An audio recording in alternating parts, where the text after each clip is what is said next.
Hello friends, आपका prep smart hub में स्वागत है। आरटीआई के इस सीरीज में आज हम आरटीआई के सेक्शन 27, 28, 29, 30 और 31 को कवर करेंगे। आरटीआई के सेक्शन 27 में यह बताया गया है कि एप्रोप्रिएट गवर्नमेंट कौन कौन सा रूल्स बना सकती है। 28 में यह बताया गया है कि कॉम्पिटेंट अथॉरिटी कौन कौन सा रूल्स बना सकती है। 29 में यह बताया गया है कि जो सेंट्रल गवर्नमेंट रूल्स बनाएगी, स्टेट गवर्नमेंट रूल्स बनाएगी, उसका अप्रूवल कहाँ से लेना पड़ेगा। 30 में है कि आरटीआई एक्ट के प्रोविज़न में उसके ऑपरेशन में किसी तरह की डिफ़िकल्टीज होती है तो उसको कौन रिमूव कर सकता है।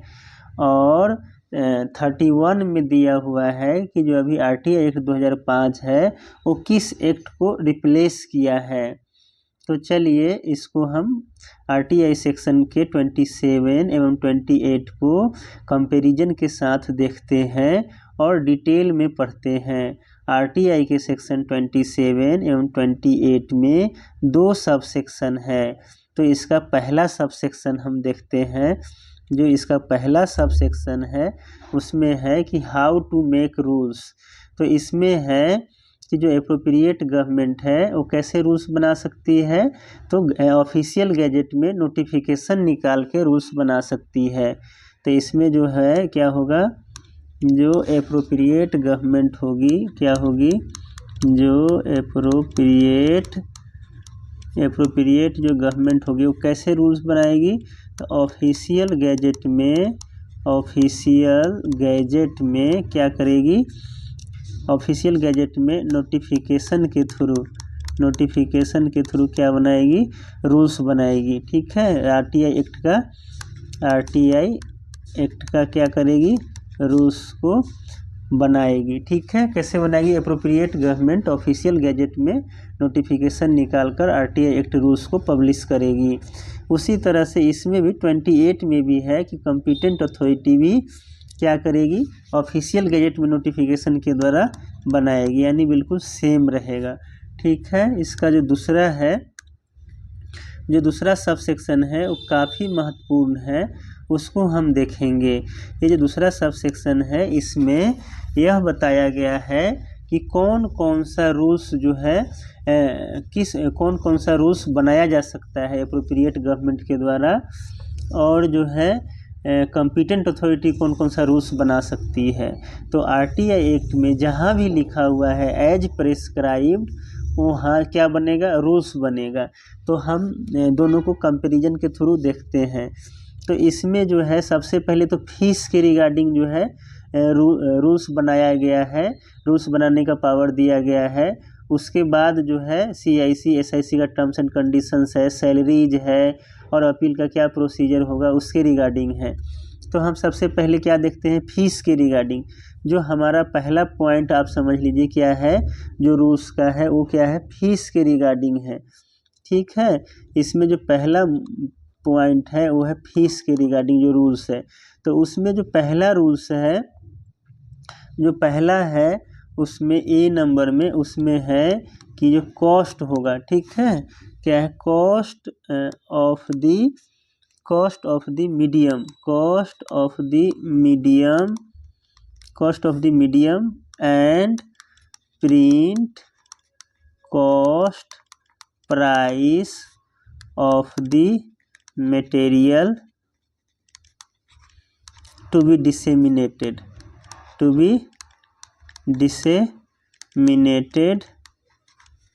as given under सेक्शन 4 के सब सेक्शन 4 में। ठीक है, इसमें भी सेम है, ए नंबर बिल्कुल सेम है। बेसिकली जो सेक्शन 4 के सब सेक्शन 4 में जो दिया गया है वो क्या दिया गया था, वो यह बताया गया था कि सेक्शन 4 के 1 में जितने भी इंफॉर्मेशन को क्या किया जाना है, पब्लिश किया जाना है सुओ मोटो। जो भी इंफॉर्मेशन पब्लिश किया जाना है वो सारा इन्फॉर्मेशन को क्या करना है, वाइडली डिसेमिनेट करना है, और वो सारा इन्फॉर्मेशन CPIO SPIO के पास इलेक्ट्रॉनिक फॉर्म में अवेलेबल होना चाहिए। और जो है उसे कोई लेना चाहेगा तो जो मीडियम, जो कॉस्ट ऑफ द मीडियम होगा या print cost price of the material होगा, उसको पे करके ले सकता है। तो वहाँ जो जो फीस की बात कही गई है, वो फीस कितना लगेगा वो इसमें बताया जाएगा, मतलब बनाया जाएगा कि कितना जो है इसमें फीस देना पड़ेगा। तो यहाँ जो है वही मीडियम का है कि मान लीजिए कोई पेन ड्राइव में मांग रहा है, कोई बोल रहा है कि हमको CD में दे दीजिए, कोई फ्लॉपी में मांग रहा है, तो उसका क्या होगा, या प्रिंटेड फॉर्म में मांग रहा है तो उसके लिए कितना पैसा देना पड़ेगा।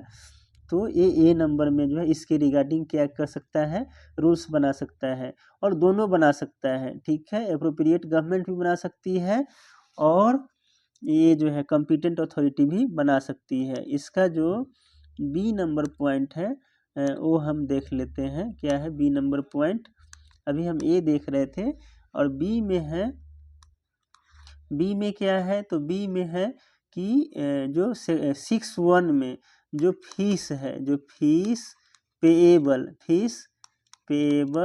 ठीक है, एज पर सेक्शन 6(1), यानी सेक्शन 6(1) में जो फीस देना पड़ेगा। तो सेक्शन 6(1) में कौन से फीस देने की बात कही गई है, तो RTI एप्लीकेंट जब RTI एप्लीकेशन लगाएगा तो उसके साथ जो फी लगाएगा, जो आजकल 10 रुपये देना पड़ता है, उस फीस के लिए जो है रूल्स बनाने का पावर किसके पास है, कॉम्पिटेंट अथॉरिटी के पास भी है और एप्रोप्रिएट गवर्नमेंट के पास भी है, इसमें भी सेम है।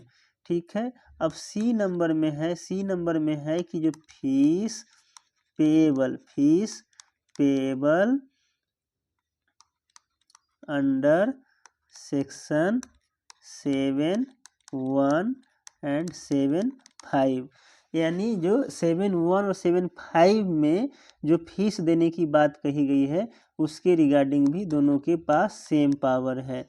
तो सेक्शन 7(1) में क्या कहा गया है, एडिशनल फीस का, कि जैसे कोई 20 कॉपी जो है इंफॉर्मेशन मांग रहा है, या जो है 50 कॉपी इंफॉर्मेशन जो है पेज का है, तो उस केस में जो उसको कितना पैसा देना पड़ेगा, तो उसके रिगार्डिंग जो है बात कही गई है। 7(5) में क्या है कि जैसे इलेक्ट्रॉनिक फॉर्म में या प्रिंटेड फॉर्म में जो है कोई इन्फॉर्मेशन मांग रहा है, तो उसके रिगार्डिंग उसको कितना पैसा देना पड़ेगा।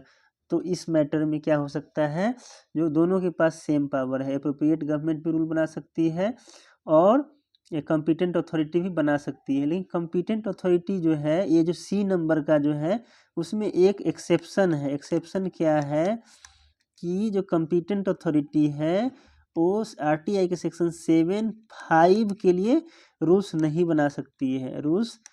बना सकती है, इसमें सिर्फ 7(1) का ही दिया हुआ है। क्या दिया हुआ है कि 7(1) के तहत ये भी रूल्स बना सकती है, लेकिन 7(5) के तहत कॉम्पिटेंट अथॉरिटी रूल्स नहीं बना सकती है। 7(5) में क्या दिया हुआ है कि अगर कोई एक्सेस टू इन्फॉर्मेशन अगर इलेक्ट्रॉनिक फॉर्म में या प्रिंटेड फॉर्म में दिया जाता है तो उसके रिगार्डिंग कितना फीस देना पड़ेगा, तो वो सिर्फ जो है एप्रोप्रिएट गवर्नमेंट ही बना सकती है, कॉम्पिटेंट अथॉरिटी नहीं बना सकती है। आगे हम देखेंगे डी में। अब डी में जो है, सी में तो आप देख लिए, उसके बाद सिर्फ फीस का था। अब जो है CIC SIC से रिलेटेड है डी में। तो इसमें जो है डी में पढ़ना है कि जो टर्म्स क्या है, टर्म्स ऑफ ऑफिस एंड जो कंडीशन ऑफ सर्विस है, terms of office and condition of service है किसका, चीफ इंफॉर्मेशन कमिश्नर, ठीक है, और स्टेट चीफ इंफॉर्मेशन कमिश्नर या स्टेट इंफॉर्मेशन कमिश्नर। तो इसका जो टर्म्स ऑफ ऑफिस है और कंडीशन ऑफ सर्विस है, इसके रिगार्डिंग जो रूल्स बनेगा, मतलब वही उसका कितना कार्यकाल रहेगा इन लोगों का, ठीक है, और कंडीशन ऑफ सर्विस क्या रहेगा, उसका पावर सिर्फ एप्रोप्रिएट गवर्नमेंट को दिया गया है। इसका पावर इसको कॉम्पिटेंट अथॉरिटी को नहीं दिया गया है। ठीक है, इसका जो ई नंबर पॉइंट है, ई नंबर पॉइंट में क्या दिया हुआ, ई नंबर पॉइंट में दिया हुआ है कि जो सैलरीज है, क्या है, सैलरीज एंड अलाउंसेज, जो सैलरी है एंड अलाउंसेज किसका, तो चीफ इंफॉर्मेशन कमिश्नर का या इंफॉर्मेशन कमिश्नर का या स्टेट चीफ इंफॉर्मेशन कमिश्नर का या स्टेट इंफॉर्मेशन कमिश्नर का, उसका जो उसको निर्धारित करने का जो पावर है, रूल्स बनाने का जो पावर है, वो सिर्फ एप्रोप्रिएट गवर्नमेंट के पास है, कॉम्पिटेंट अथॉरिटी के पास इसके रिगार्डिंग कोई पावर नहीं है। आगे हम देखेंगे एफ नंबर जो पॉइंट है उसको, तो एफ नंबर पॉइंट में क्या दिया हुआ है, यहाँ जो है, जो हम अभी जो है डी और ई देखे हैं, वो डी और ई जो है ना, वो डी और ई नहीं है, वो है सी ए था और सी बी था। ठीक है, सी ए में क्या था, terms of office of CIC SIC था, और इसमें सी बी में जो है क्या है, salary and allowances of, salary and allowances का बात था। इसमें क्या था, टर्म्स ऑफ ऑफिस की बात थी, और इसमें सैलरी एंड अलाउंसेज की बात थी, किसके, CIC SIC के। ठीक है, CIC SIC के इसका। अब जो हमारा डी नंबर पॉइंट है, वो डी नंबर पॉइंट को हम देखेंगे। तो डी नंबर पॉइंट में क्या है, तो डी नंबर पॉइंट में जो दिया हुआ है उसको हम देखेंगे।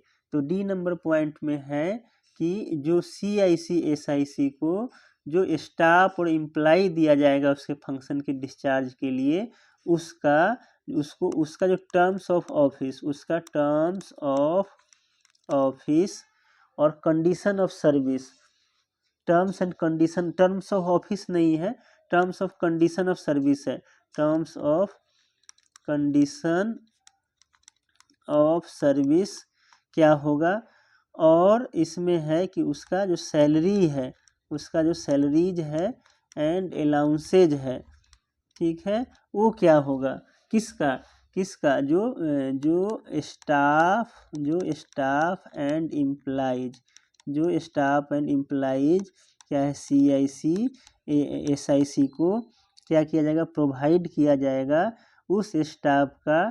ठीक है, सर्विस का कंडीशन क्या होगा, सैलरी एंड अलाउंसेज क्या होगा, उसके रिगार्डिंग जो रूल्स है वो एप्रोप्रिएट गवर्नमेंट ही बना सकती है, कॉम्पिटेंट अथॉरिटी के पास इसका पावर नहीं है।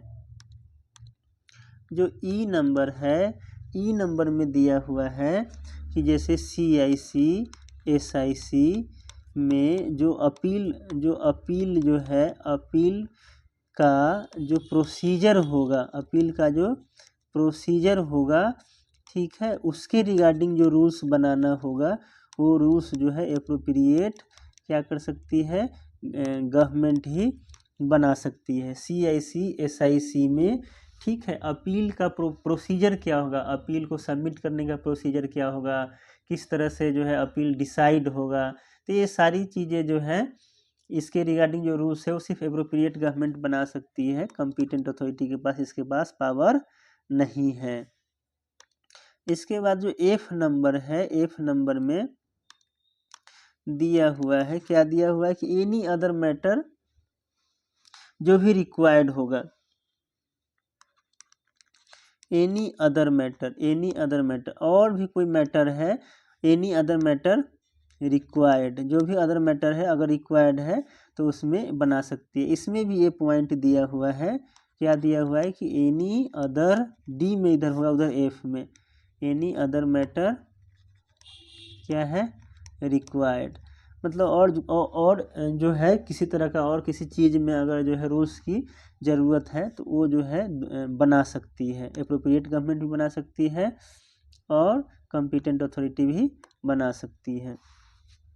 अगला पॉइंट हम जो है, अगला जो सेक्शन है 29, वो 29 जो सेक्शन है उसको हम देखेंगे। अभी हम 28 को देख रहे थे, जो हमारा 29 है उसको देखेंगे। 29 में भी क्या दिया हुआ है, 29 में भी दिया हुआ है 2 सब सेक्शन है। इसमें भी पहला सब सेक्शन है कि जो पार्लियामेंट में कौन सा रूल्स को ले करना पड़ेगा। इसमें दिया हुआ है कि जो सेंट्रल गवर्नमेंट जो सेंट्रल गवर्नमेंट है जो रूल्स बनाएगी, जो भी रूल्स बनाएगी वो सारे रूल्स को क्या करना पड़ेगा, पार्लियामेंट के दोनों हाउस में ले करना पड़ेगा। ठीक है, रूल्स को क्या करना पड़ेगा, तो पार्लियामेंट के ईच हाउस में क्या करना पड़ेगा, ले करना पड़ेगा। ठीक है, कितने दिन के लिए ले करना पड़ेगा, तो जो टाइम पीरियड होगा ले करने का, कितने दिन का जो टोटल टाइम पीरियड ले करने का वो है 30 डेज। ठीक है, सेशन सेशन चल रहा होगा उस सेशन में, ठीक है, सेशन के दौरान ये एक सेशन में भी हो सकता है, 2 सेशन में भी हो सकता है, 2 से अधिक सेशन में भी हो सकता है। ठीक है, और इसमें क्या है कि जो पार्लियामेंट है अगर जो रूल्स बनाया गया है उसको अगर अप्रूव कर देती है तो ही वो क्या होगा, लागू होगा। अगर उसको रिजेक्ट कर देती है तो लागू नहीं होगा। अगर उसको मॉडिफाई करती है तो मॉडिफाई फॉर्म में लागू होगा। ठीक है, तो बेसिकली जो 29 का 1 है उसमें यह बताया गया है कि जो भी सेंट्रल गवर्नमेंट आरटीआई के रिगार्डिंग रूल्स बनाएगी वो सारे रूल्स को क्या करना है, ईच हाउस ऑफ पार्लियामेंट में रखना पड़ेगा। कितने दिन तक रखना पड़ेगा, 30 दिनों तक, उसके जो जब सेशन चल रहा होगा तब। और 30 दिन अगर नहीं पूरता है एक सेशन में तो 2 सेशन में, 2 से अधिक सेशन में भी उसको क्या करना है, रखना है। और जब तक पार्लियामेंट जो है उसको क्या कर देती है, अप्रूव अगर नहीं करती है तब तक वो लागू नहीं होगा। पार्लियामेंट अप्रूव करेगी तो लागू हो जाएगा, रिजेक्ट करेगी तो लागू नहीं होगा, मॉडिफाई करेगी तो मॉडिफाइड फॉर्म में लागू होगा। ठीक है, इसका जो दूसरा है वो देख लेते हैं। जो दूसरा सब सेक्शन है उसमें है कि स्टेट गवर्नमेंट क्या है कि स्टेट गवर्नमेंट अगर कोई रूल्स बनाती है आरटीआई के रिगार्डिंग तो उसको कहाँ ले करना पड़ेगा, तो स्टेट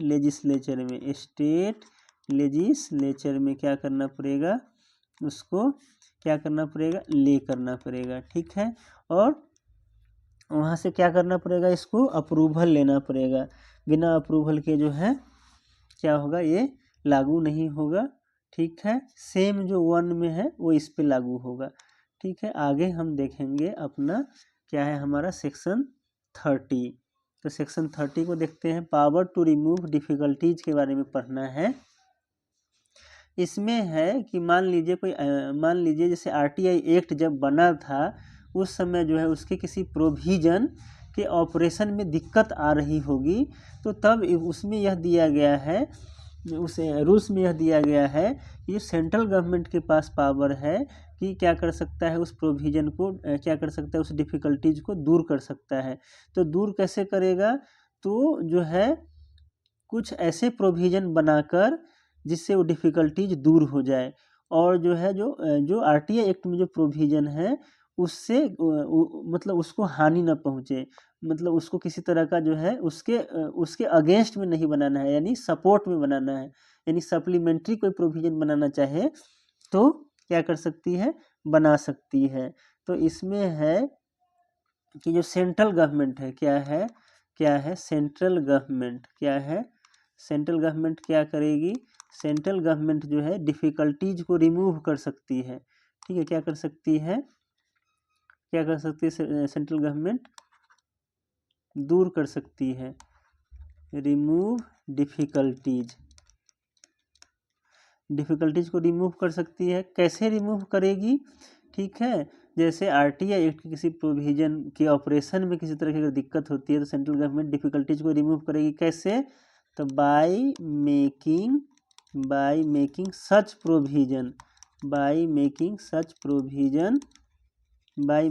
प्रोविजन एज नेसेसरी, जो भी ज़रूरत है उस तरह का, ठीक है, प्रोविजंस बनाकर उस डिफ़िकल्टीज को दूर कर सकती है। लेकिन क्या होगा, उसके अगेंस्ट में नहीं होना चाहिए, आरटीआई के प्रोविजन के अगेंस्ट में नहीं होना चाहिए। और इसमें ये भी है कि कितने टाइम लिमिट दिया था, क्या टाइम लिमिट था कि आरटीआई एक्ट के कमेंसमेंट के विदिन 2 ईयर्स ही जो है डिफ़िकल्टीज को दूर करना है, विदिन 2 ईयर्स ही इसको क्या करना है, डिफ़िकल्टीज को रिमूव करना है। ठीक है, अगर विदिन 2 ईयर्स में अगर रिमूव, ऐसा नहीं है कि जो है विदिन 2 ईयर्स ही कर लेना है, ऐसा नहीं कि हमेशा के लिए डिफ़िकल्टीज आ रही है उसको हटाते रहेंगे। ठीक है, तो ये जिसमें जो है लिमिटेशन दिया था कि 2 साल के भीतर ही आपको रिमूव करना है, वरना इसको करने का नहीं करना है। ठीक है, तो एक इसमें दिया हुआ था 30 में समझ में आ गया। इसमें क्या था कि सेंट्रल गवर्नमेंट जो है आरटीआई के ऑपरेशन में किसी तरह की अगर डिफ़िकल्टीज आती है तो उस डिफ़िकल्टीज को रिमूव कर सकती है। कैसे? तो by making such provisions as necessary, और जो है 2 साल के अंदर में ही इसको क्या करना था, रिमूव करना था।